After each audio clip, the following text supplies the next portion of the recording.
Presiden dan Wakil Presiden terpilih akan dilantik akhir pekan ini. Warga Indonesia memiliki sederet asa terkait kepemimpinan Prabowo Gibran. Salah satunya soal arah kebijakan Presiden ke-8 Prabowo Subianto yang berimplikasi pada suksesi Indonesia Mas 2045. Lantas, bagaimana idealnya Presiden, Wakil Presiden terpilih mengimplementasikan seluruh janji politik selama kampanye? Kami akan memperbincangkan hal tersebut bersama Koordinator Wilayah Asosiasi Media Siber Indonesia, AMSI Bali, NTB, dan NTT, Inenga Mulyarta. Om Swastiastu, Pak Mulyarta, selamat pagi.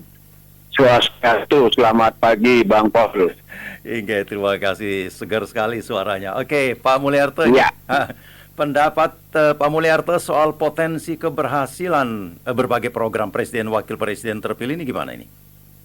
Ya, terkait potensi keberhasilan program, memang potensi ini tidak bisa kita jabarkan satu persatu ya dalam waktu yang cukup singkat. Karena betul. Potensi keberhasilan program Presiden dan Wakil Presiden terpilih ini tentu dipengaruhi oleh interaksi dari berbagai faktor yang cukup kompleks. Tidak ada satu faktor pun yang secara tunggal bisa kita katakan untuk menilai atau gagalnya suatu program. Karena ini kan diperlukan pendekatan yang komprehensif, kemudian kita ingin juga program-program ini berkelanjutan, sehingga ada upaya harusnya bagaimana merancang, melaksanakan, dan mengevaluasi dari program-program pemerintah tersebut. Apalagi kalau kita lihat secara garis besar bahwa visi besarnya adalah menuju Indonesia Emas 2045. Nah, ada hal-hal yang perlu sebenarnya kita perhatikan dari visi menuju Indonesia Emas 2045. Dari contoh saja penguatan sumber daya manusia. Kita harus melihat dulu pendidikan kita berkualitas tidak. Karena investasi dalam pendidikan yang berkualitas tentu ini sangat penting untuk meningkatkan kualitas sumber daya manusia. Begitu juga dari segi kesehatan, bagaimana penguatan sumber daya manusia ini dari segi kesehatan, karena masyarakat sehat akan lebih produktif dan kontributif gitu ya dalam pembangunan. Jadi banyak faktor dalam pemanfaatan teknologi yang sebenarnya kita sedang alami saat ini. Bagaimana digitalisasi pemanfaatan teknologi dari berbagai sektor, termasuk sekarang internet ini kan sudah sampai pada tingkat kampung gitu. Teknologinya sudah sampai tingkat kampung, tetapi literasinya kita masih sangat terbatas. Nah, ini juga harus kita perhatikan. Kalau kemudian kita melihat dari rangkuman buku visi misi dan program Prabowo Gibran, itu kan salah satunya dari Astacita yang ada, itu kan bagaimana memantapkan sistem pertahanan keamanan negara. Nah, ini juga harus menjadi kontribusi kita bersama.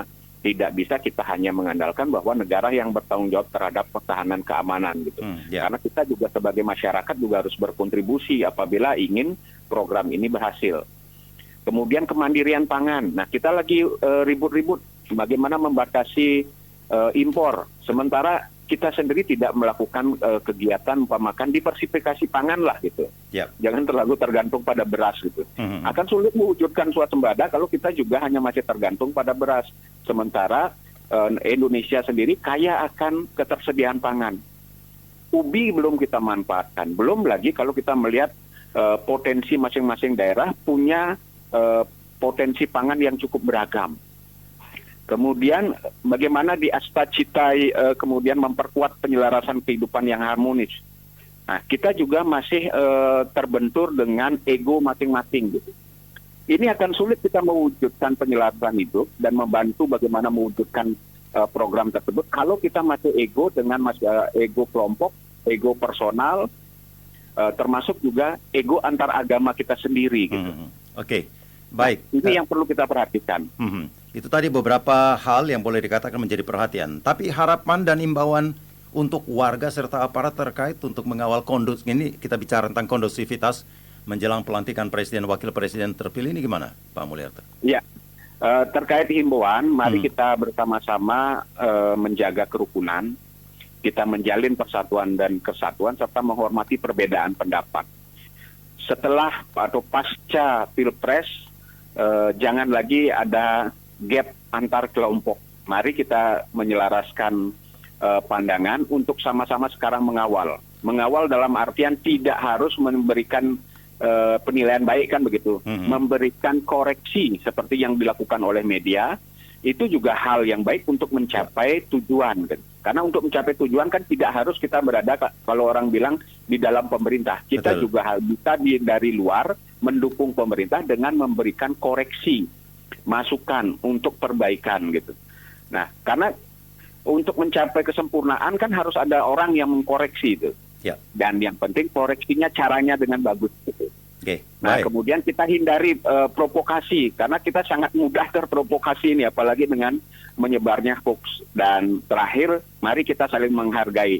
Walaupun pendapat berbeda, cara penyampaian yang harus kita lakukan dengan baik dan menghormati setiap pandangan. Karena kita tidak mungkin dalam satu pandangan yang sama, tetapi bagaimana kita mewujudkan perbedaan itu menjadi hal yang memberikan keragaman dalam mewujudkan Indonesia Emas 2045. Baik, saling menghargai. Pak Mulyarto, terima kasih banyak sudah berbagi informasi, pandangannya sangat luar biasa pagi ini. Selamat pagi.